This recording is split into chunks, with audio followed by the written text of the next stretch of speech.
Hey guys, welcome back to my channel. My name is Vitali and I'm back with another exciting video. If you're new to my channel, please don't forget to hit that subscribe button so that you get notified every time I post a new video. I upload every Tuesdays and Fridays, God willing, and I love to talk about godly womanhood. I love to talk about fashion, food, travel. I also vlog a lot, so I hope you stay a while. So I just realized it's been a while since I did one of these very candid, somewhat personal videos, and I thought this is probably the best time to start having more conversations on my channel about just my experiences as a wife and also just as a and also as a woman who believes in God and who has faith in everything within the scriptures. So welcome to today's video.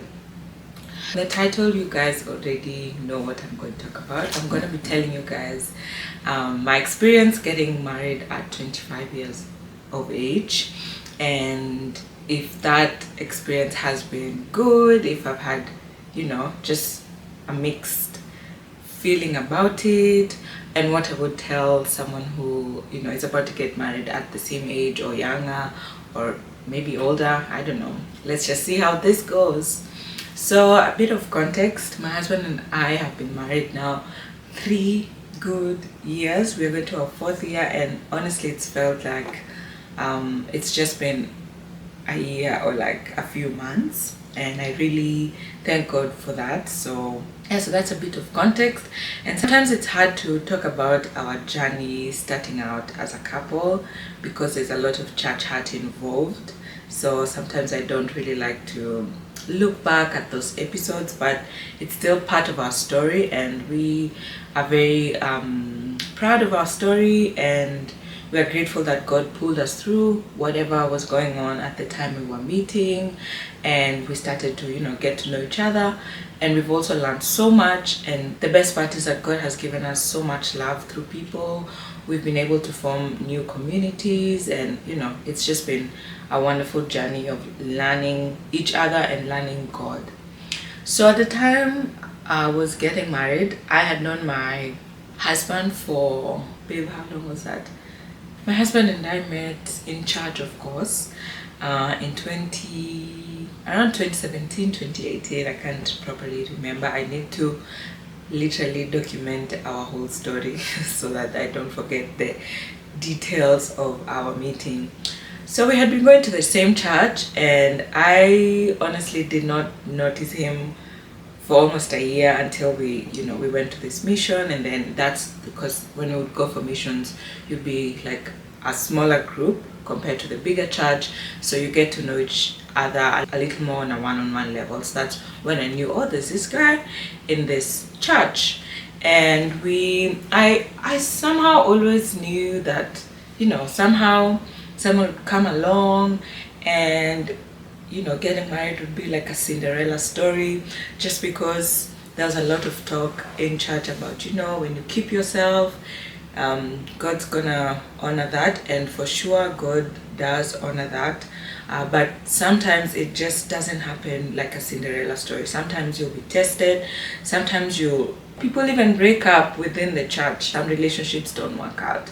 And I think it's good that we normalize to talk about these things so that we don't peg people on forcing things to work out when they're not working out, and just allowing for people to have these conversations and find healing, find God, find direction, and grow in their walk with God through these experiences. Because I believe everything we go through as believers, God intends to help us learn something about Him, something about ourselves. It's never in vain that we go through some of the things that we go through.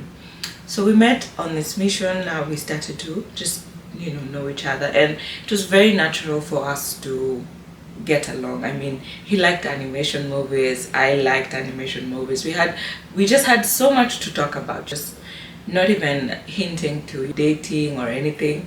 We just naturally were friends. So a lot of things happened in between, and then let's fast forward to 2021 when we got married. And I'll always thank Pastor Olunga and Shiro for just standing with us during that period. So we got married about a year after we had left the church we had been going to, and still within that year we were going through a lot of emotions as individuals and also just as a couple. So that's about the time we met Pastor Olunga and Shiro, and we signed up for a premarital counseling class, which I think was a very good decision for us to make because, like I said, we were going through a lot of emotions at that time. We just left our previous church. I had been in this church for 8 years or more, so I literally didn't know anyone else in a okay, I had friends in different churches, but you can imagine I hadn't been plugged into a different church. So there's a lot of things to consider at the time. My husband was also going through his own emotions of how the whole church experience played out. And so we needed so much guidance. And I obviously would have never wanted us to start our marital journey or our marriage on the foundation of hurt and bitterness. So we met Pastor Olunga and we met Shiro. I hope they don't mind me mentioning them. Every time I talk about our journey, I'm always mentioning them just because of how special they are to us as a couple. So we met this lovely pastor and his wife, and they, we sat with them and we shared part of our story. And there was actually a premarital class that was coming right up. So we signed ourselves into the premarital class. And it was just amazing. We met other couples that we went through. I don't remember if it was a 6 weeks course, something of that sort, but we met regularly every Saturday morning, and it was like a breakfast potluck. So you brought something to eat. It was just so much fun for me. I think for my husband too. Now I speak for two as well. But it was just so refreshing for us to meet new people and share our stories without feeling judged. And sometimes when we'd share our stories, they would just go like, everyone would be surprised. And through all that talking, through all that sharing, we found so much healing, we found so much peace, and we felt the love of a community again, coming from just where we had come from. So in June of 2021, that's when we got married. And yeah, it's been amazing since then. We're still very close to this couple that helped us navigate through this period, and we always know that if we ever need godly counsel, they are like the people we would number one go to. So let me talk about the context of how I maybe knew I wanted to get married. So I met my husband maybe when I was 20, 21, 20, around thereabout. So I was pretty young by then. But there's a way that, I guess when you have been in the Lord for a while, you think about these things, you think about marriage, and you think about, settling with someone in a different way. For me, let me talk about myself. I definitely knew I wanted to settle or to get married to someone who fears the Lord, and raising a generation that fears the Lord was a big priority for me. As much as I was young and I didn't know so much about dating and all of that, I always knew at the back of my mind, if it was a matter of choice, which it is really, I would choose to marry a man who knows the Lord, who's committed to God on their own. They don't go to church because people go to church, or they don't do good things because people are watching them. But even when no one's watching, the character of this person is steady, and their commitment to God overpowers or overrules everything else in their lives and guides everything else that they do. So I knew that was not going to be a negotiable thing for me. I also knew that I wanted to get married to someone that we could have a friendship or just a relationship. It's not awkward that I'm married to this person or we can't talk about certain things. So I was definitely also very I guess in my heart, and when I would make my prayers, I somehow just always trusted God's plan. I never at a point felt like God would just shortchange me. I don't know if that's the right word, but I just trusted God so much that he knew me better than I knew myself, and therefore if he was gonna send someone to me, then I don't doubt that God knows best. I don't know how, but I just knew in my heart of hearts that whoever God's gonna send my way is going to be God's choice, and God's choice is best for me. Although I must say that still, when God sends someone your way, it's still your choice to want to settle with this person. It's still your personal choice to want to get married to this person. So as much as my husband was in the picture, I also had to make certain decisions to allow for the relationship to start, for the relationship to continue, all of that. Okay, so at that time I can't remember when I really sat and told God, I'm praying for husband, or I'm asking you for husband. But I always used to pray and tell God, when the time is right, I know that you will work things out and your plan for me is good.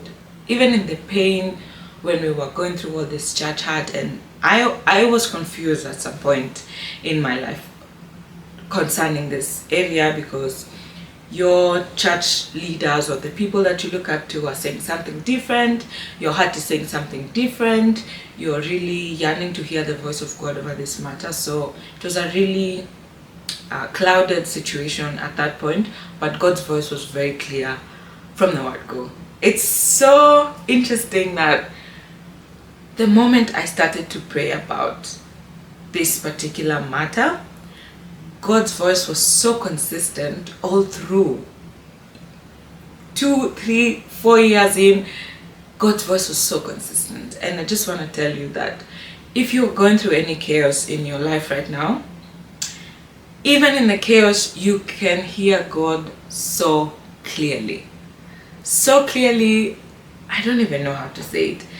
There would be voices, very loud and big voices, but you just know that this is God's voice leading me. Even if you're not compelled, your body is not compelled, but there's just something within you that just knows that this is the voice of God.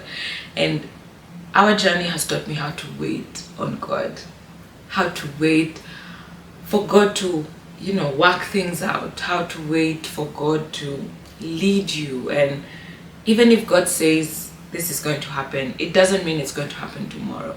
Check with him for the time, just waiting. I think I learned so much about waiting through our journey. So what was I even saying? I lost that train of thought. So at that point, when I used to pray, those were the kind of prayers I never for a moment felt anxious about this area of my life, because I just knew that God has got me, so I have no reason to be afraid. And he truly did. And I can say this, even after 3 years of being married to my husband, God really knew who I needed. God really knew what I needed. And all of these things have just worked out to make me trust him even more. At that point, I also kind of knew where I wanted to be career-wise. I was already working towards, where I wanted to go career-wise, but I wouldn't tell you that I had so much. I wouldn't even tell you like I had so much money at that time, and my husband too. Like we were starting out life, okay? At our age, we knew where we were going to, what we wanted, but we can tell you that financially we had so much money to live this lavish life. And I know many people definitely look at finances before settling, and I think it's a very big deal, because at the end of the day, when you move into a house, you're going to need to pay rent, you're going to need to eat, you're going to need to do all of these things, and you need the money to do that. So I'll definitely say that finances is a big deal in deciding if you're ready for marriage, but at the same time, you're also still growing. Yeah, you can't expect someone within your age bracket to maybe be a billionaire already or a millionaire. Well, there are people who already are, but you also have to contextualize your lives at that point. Is it realistic that we are both earning 30k, 40k, maybe 50k? Yes, that's realistic for that stage of our life, but are we saying this is where we are going to be like 5 years from now? No, we're definitely thinking about upscaling and increasing our incomes as individuals and all of that. So I don't know how you interpret that, but that was our situation at that time. We didn't have too much, but we had enough that we would say if we move in together, if we start living together, we'll be able to pay our rent, we'll be able to provide, we'll be able to feed ourselves, we'll be able to clothe ourselves. And we said, okay, if we can do that, then I think we can go ahead and get married. And there's just a provision that also comes when you come together that I think is just very godly, it's just God's miracles upon miracles. And that's what happened to us. Like the way things just happened after we got married, and then doors just began to open. When people tell you that there's a grace that just comes with marrying within God's will, or marrying the right person, I know all of these things I'm saying are very relative and are conversations of their own, but there's just a blessing of God that comes when you do things according to God's word that you can't even explain. Up until now, we've had so much favor with people, we've had so much favor with our families, and we just really thank God for all of that. So I've talked about where I was career-wise, I've talked about financially where I was at that time, spiritually, and I think for me this was also a very spiritual decision, because I thought about my destiny, I thought about the destiny of our children, the children that God will bless us with in Jesus' name when the time is right.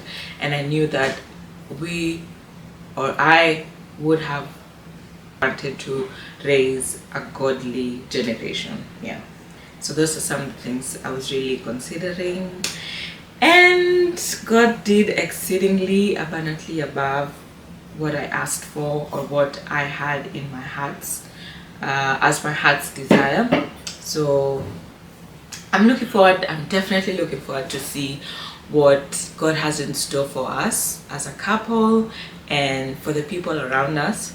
So I would say 25 is not a bad age. It just depends with where you are mentally, where you are spiritually, financially, did I say emotionally? It just depends with where you are, because maturity is relative. Some of it comes with age, some of it comes with experience, and at the end of the day I would say whatever God's plan for your life is, stick to that. That's probably the best thing you can do, and make God's plan for your life your plan A, not your plan B or C. Don't try and do things your own way and then go back and want God's plan. God will still help you through it, because I've learned that in God there are no dead ends. When you feel like now this is the end for me, when you give it to God, it just becomes his beginning of really doing great things in your life. But to avoid going through so much hurt and disappointment, making God's plan your plan A is probably the best decision that you can make. The dates, our outfits, the vendors, everything worked out so smoothly.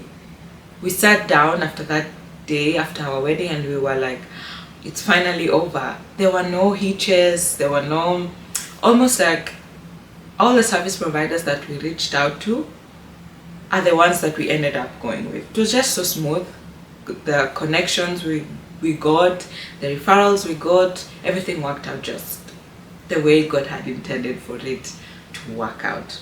There are blessings that come, or conveniences that come with doing things within God's timing of your life that you wouldn't otherwise experience. So I think I'm gonna end this video here, and my 2 takeaways would be: always check with God for your big decisions, for your small decisions. Always check with God.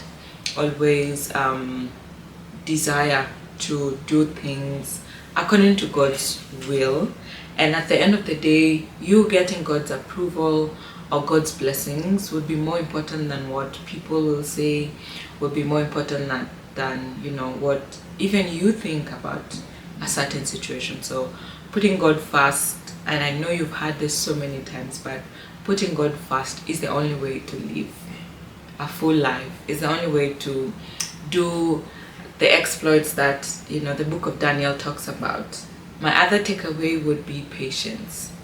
Patience, waiting is so it's so much. It takes a toll on you emotionally, it takes a toll on you mentally. It's not comfortable. Waiting is very, very, very, very uncomfortable, but in the wait you will grow, you will get perspective, and you will learn the most valuable life lessons. So don't be afraid to wait on God for anything. Don't be scared to wait on God. You'd rather wait and be sure than rush into something and then realize that you made a big mistake. I believe that besides giving your life to Christ and letting Him be the master of your destiny, the second biggest decision you're going to make in life is who you're going to spend your life with, who you're going to choose to marry. And that's why it's a decision that needs you to take time, needs you to be sober, needs you to wait out, to hear God, to pray, to fast, to seek counsel, to read His word, and be sure that you're making a decision that you will not regret years to come. It doesn't mean that because God was in our story in how we met and we believe that God led us to each other, it doesn't mean that we have not had our own challenges. We've had our own challenges, but because we just know that God is part of our marriage covenant, we have found ways to work around our conflicts in the fear of the Lord. And there's nothing so beautiful than both of you having the fear of God in your hearts, because then God just helps you through conflict, God helps you through misunderstandings, and you can come together and agree that for this we needed to do this, for this we needed to do this, because the word of God is the standard for your lives. That's it for me in this video, guys. I hope you learned a thing or two. Let me know if you guys have questions in the comment section. I'd be so happy to do another video to address some of your questions, just because I know what it is to be in that space and to be afraid of making a wrong decision, but at the same time your emotions are also somewhere else. So I really understand how it feels to be in such a situation, and that's why I would more than anything want to help you as much as tell you that this is my experience. You will have your own experience, and all of that makes us who we are. Okay, all of that, your experience will not be similar to mine or anybody else's, but the way you navigate your experience with God makes you who you are, becomes part of the story. You know me, I can talk and talk and talk and talk. So let's end this video here today, guys. I love you guys so much, and I'll see you in the next one. Bye bye. Hey guys, hey guys, hey guys, hey guys. But in the wait you will learn so many precious lessons. Lessons. Yeah.